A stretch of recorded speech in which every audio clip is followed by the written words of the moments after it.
Velkommen til Musikhjørnet.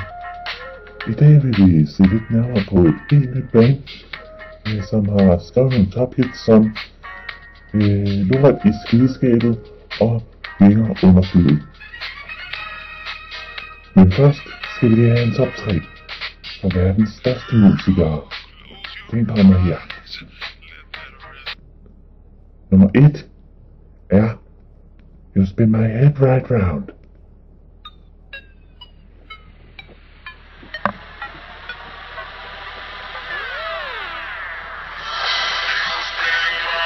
Og det var den. Nummer 2 er Bad.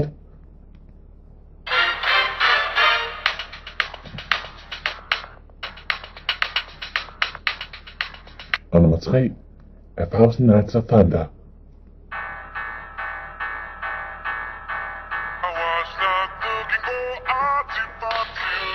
Og undskyld, jeg sagde en lille fejl før.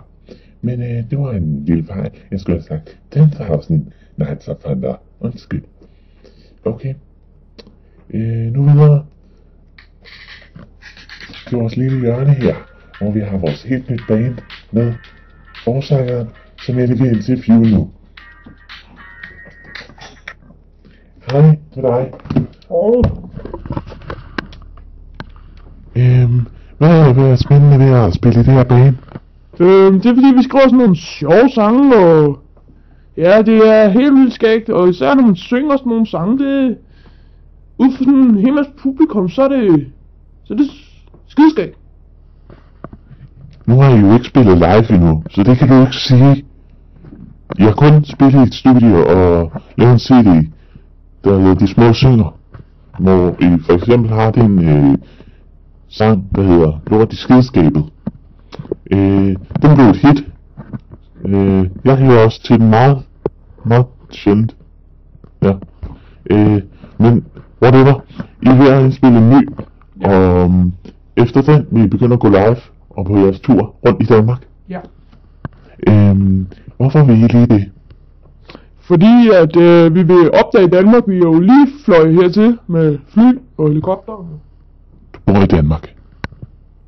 Gør vi? Ja. Det vidste jeg godt nok ikke. Jeg tror altid vi boede i USA. Jamen det er jo ligesom derfor, jeg skrev danske sange som Lort i skideskabet. Det må man jo ikke skrive i USA, vel? Her har vi ytringsfrihed. Ikke også? Ja. Ja, det var så alt, tror jeg. Har du mere indvendt til det her?